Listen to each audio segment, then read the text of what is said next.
Alhamdulillah kita bertemu lagi sambungan kajian saya ke atas kajian keempat Ustaz Mohsin Abu Ibrahim.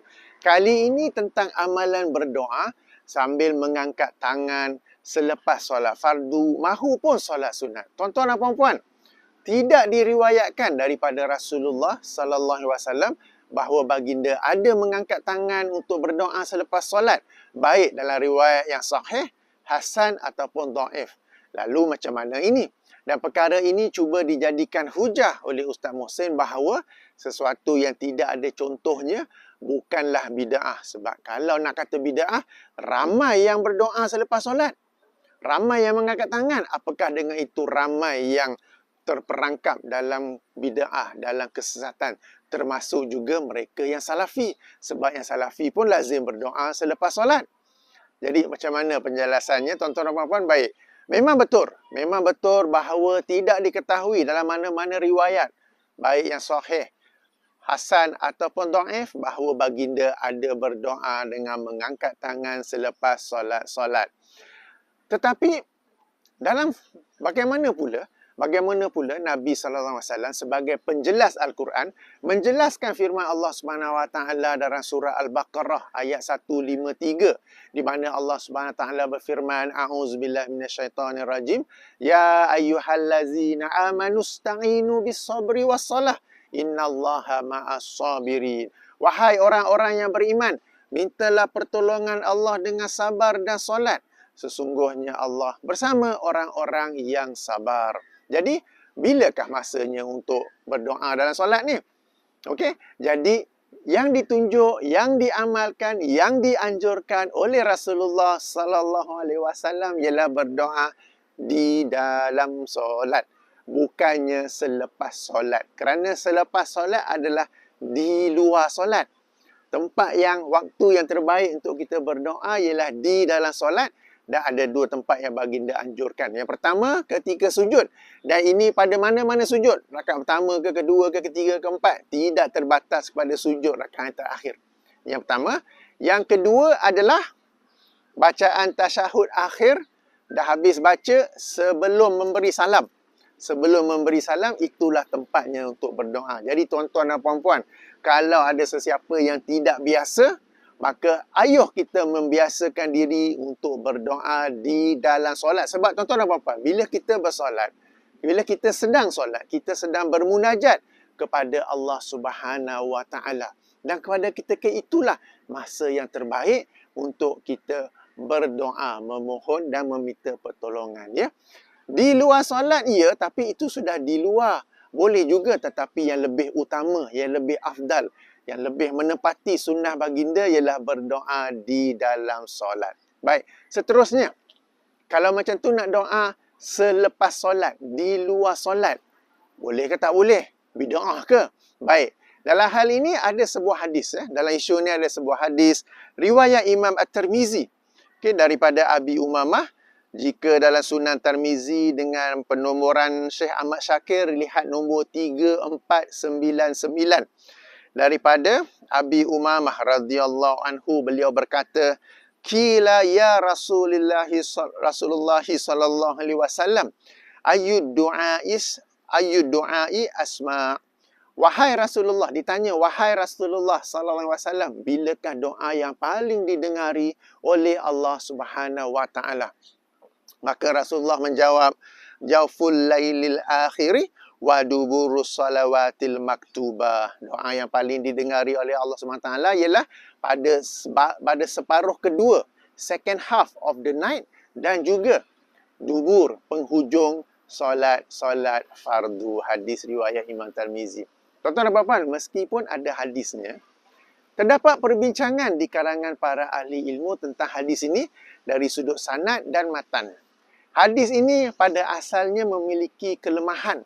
Namun ada beberapa riwayat yang seumpama daripada Abu Zar dan juga Abdullah ibnu Umar yang dapat digunakan untuk saling menguat antara satu sama lain. Namun penguat-penguat tersebut hanya menyebut doa pada baki yang kedua selepas paruh malam itu tanpa menyebut penghujung solat fardu. Dan ini disebut sendiri oleh Imam At-Tirmizi selepas mengemukakan hadis tersebut, Wa qad ruwiya an Abi Zarin wa Ibni Umar an Nabi sallallahu alaihi wasallam annahu qala jawful lailil akhirud du'a'u fihi afdalu au arja. Okey, daripada diriwayatkan daripada Abu Zar dan Abdullah ibnu Umar daripada Nabi sallallahu alaihi wasallam, baginda bersabda, doa pada separuh kedua malam adalah yang paling utama, afdalu, atau yang paling diharapkan. Tidak ada dubur solat, tidak ada penghujung solat. Jadi tuan-tuan dan puan-puan, apabila dikatakan hadis ini adalah hasan, hasan itu adalah sehingga lafaz pertengahan kedua malam, baki kedua malam, second half of the night. Bukan pada tambahan, bukan pada lafaz yang terakhir, yang ini penghujung solat fardu. Ini yang pertama. Okey, pertama. Yang kedua, apabila baginda sallallahu alaihi wasallam menyebut duburis salawatil maktubah, perkataan dubur itu juga ada perbezaan pandangan di kalangan para ahli ilmu. Ada yang berkata dubur itu penghujung solat, tetapi masih dalam solat.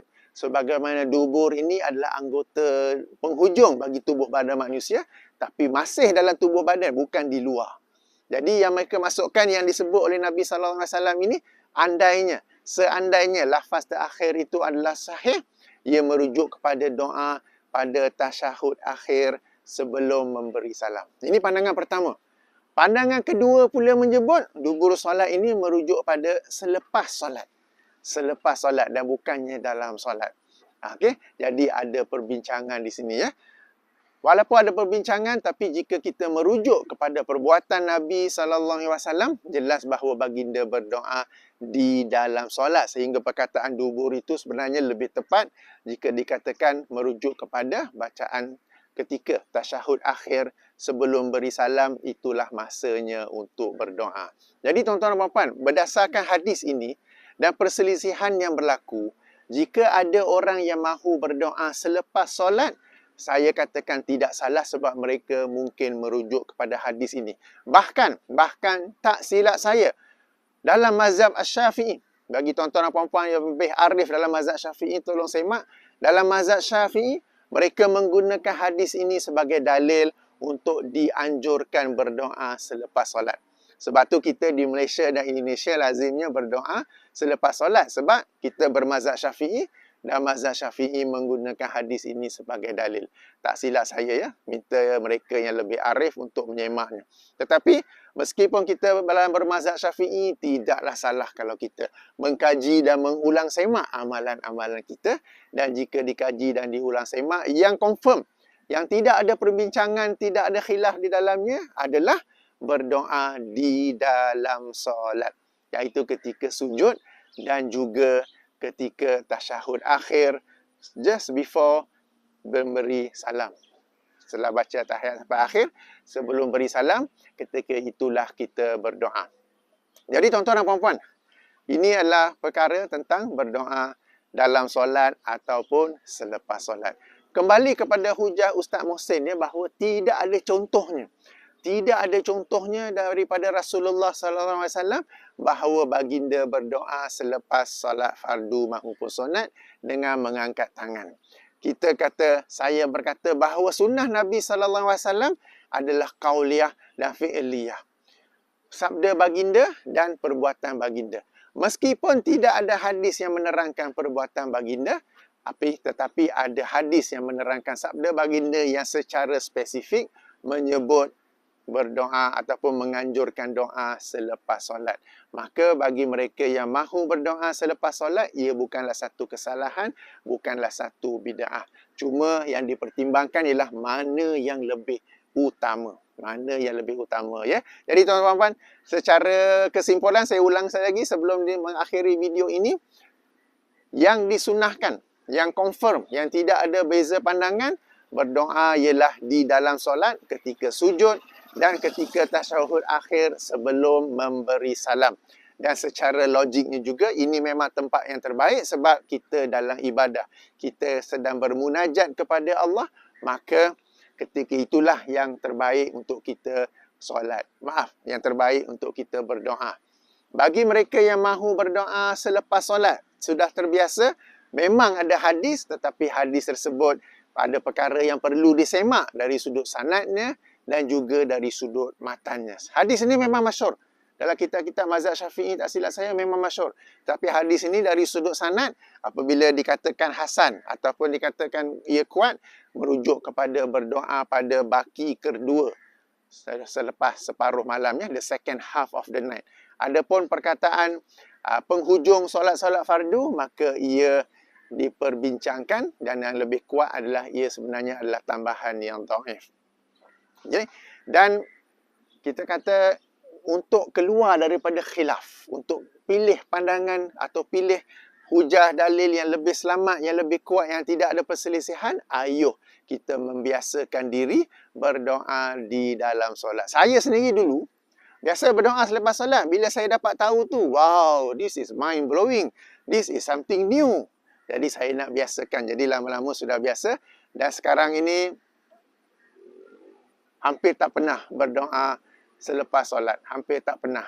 Okay, berdoa selepas solat kerana pada kajian saya, yang lebih utama, yang lebih afdal, yang lebih menepati sunnah, yang lebih bagus dari sudut logiknya ialah berdoa di dalam solat.